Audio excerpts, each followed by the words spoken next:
Saya tidak terlalu banyak meminta. Anda minta maaf, klarifikasi, cabut pernyataan, selesai. Tapi kalau itu tidak Anda lakukan, saya harus lapor polisi. Itu sikap saya. Kita harus kesatria.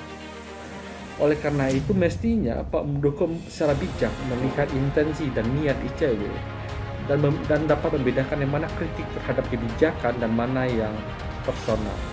Itu tuduhan yang sangat keji.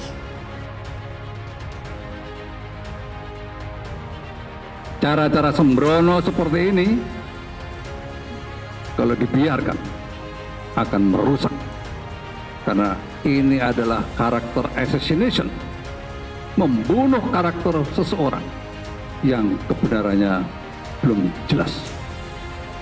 Apalagi dengan pendekatan-pendekatan ilmu cocoknologi, dicocok-cocokkan. Ini apa-apaan begini? Sungguh saya tidak mau terima yang seperti itu. Riset dan publikasi teman-teman ICW itu harus dimaknai sebagai bentuk kritik terhadap kekuasaan negara dalam mekanisme pengawasan dan kontrol. Ini dijamin oleh Undang-Undang Dasar. Dan publik mengetahui peran serta ICW selaku masyarakat sipil dalam melakukan kontrol dan pengawasan tadi tidak perlu disangsikan lagi. Rekam jejaknya sudah banyak dalam membantu pengungkapan kasus-kasus korupsi, dan salah satunya yang terbesar adalah kasus korupsi IKTP.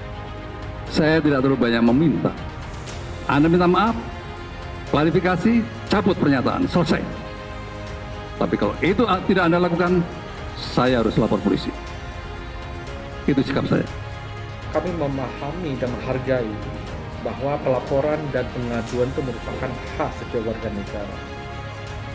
Demikian juga Pak Muldoko. Meski demikian, perlu digarisbawahi bahwa riset dilakukan ICW itu fokus kepada tata kelola kebijakan di dalam masa pandemi ini. Tuduhan mereka terhadap Pak Muldoko itu adalah tuduhan yang sangat tidak patut dan tuduhan yang melawan hukum dan mencemarkan nama baik Pak Muldoko, karena Pak Muldoko disebut-sebut telah melakukan perburuan rente, mencari untung dengan cara melawan hukum, ya. Yang menguji riset dari teman-teman ICW. Nah, somasi kami memaknai ini keluar dari forum kenegaraan tersebut, sehingga justru menimbulkan pertanyaan, apakah jangan-jangan betul ada kepentingan di luar kepentingan negara yang juga diduga oleh teman-teman ICW. Apa yang dikatakan oleh kuasanya ICW tadi ya, itu sama sekali tidak benar. Mereka ingin memaksa kita menari seperti gendang yang mereka tabuh. Jadi tadi dikatakan oleh saudara Julius tadi mengatakan seakan-akan bahwa kita harus memaknai itu sebagai satu kritik, ya kan? Dan kita harus memaknainya itu dan melakukan jawaban itu, meresponnya adalah melalui forum diskusi. Itu kemauan mereka. Oleh karena itu mestinya Pak Muldoko secara bijak melihat intensi dan niat ICW dan dapat membedakan yang mana kritik terhadap kebijakan dan mana yang personal. Jadi jangan dia suruh dituduh saya, lantas saya buktikan sebaliknya. Enak banget begitu. Entar nanti kalau begitu saya tuduh aja seseorang, katakanlah umpamanya, apakah mereka mau saya katakan bahwa ICW itu sebenarnya dibayar orang lain untuk menjatuhkan Pak Muldoko? Lantas dengan saya ucapkan seperti itu, ICW akan mengatakan dengan seperti itu saya akan katakan ya, kalau tidak benar ICW buktikan sebaliknya. Apa begitu? Tidak seperti itu menurut saya. Ini Pak Muldoko selaku kantor staf kepresidenan. Nah, ini yang harus dimaknai, bukan sebagai pribadi. Nah, berangkat dari dua poin kunci tersebut ya, kami justru mempertanyakan forum somasi yang dilakukan oleh Pak Muldoko. Kenapa?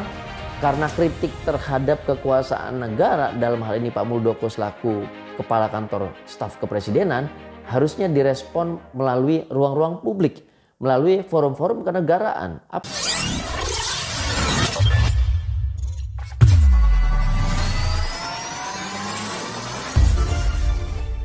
Kuasa Hukum Indonesia Corruption Watch (ICW) mempersilahkan Kepala Kantor Staf Kepresidenan Muldoko melapor ke penegak hukum terkait persoalan konflik kepentingan dalam polemik obat ivermectin.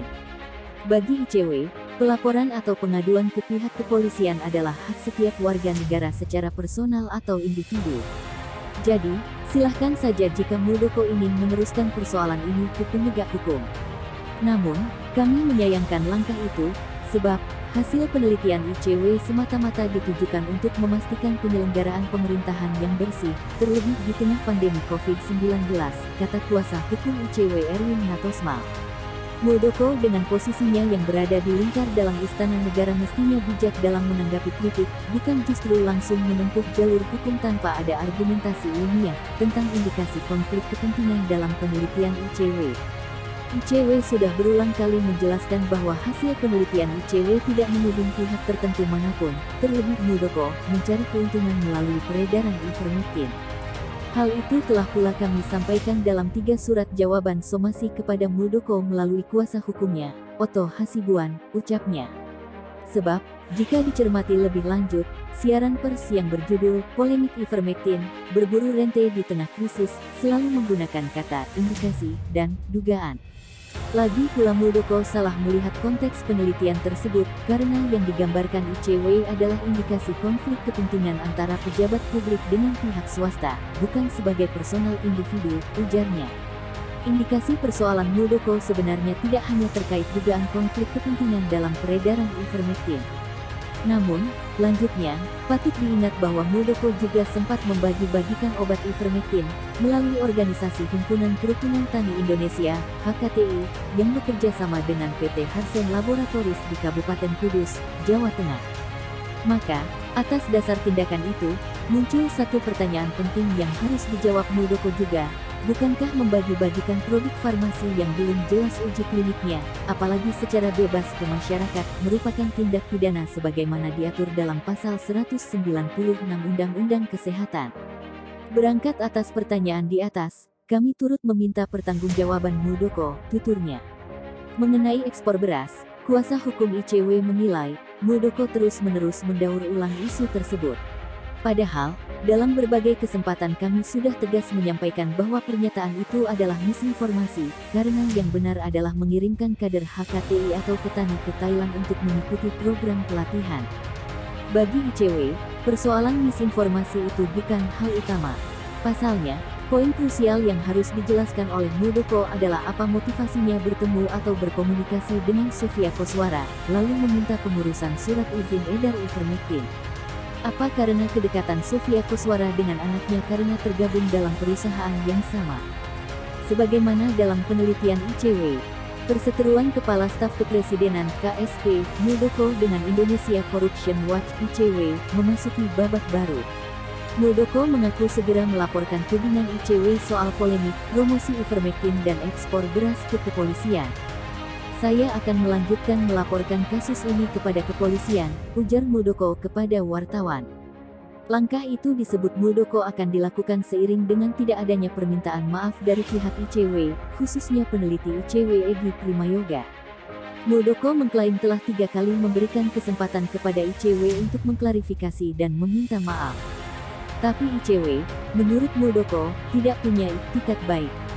Saya sudah memberikan kemudahan dan sabar.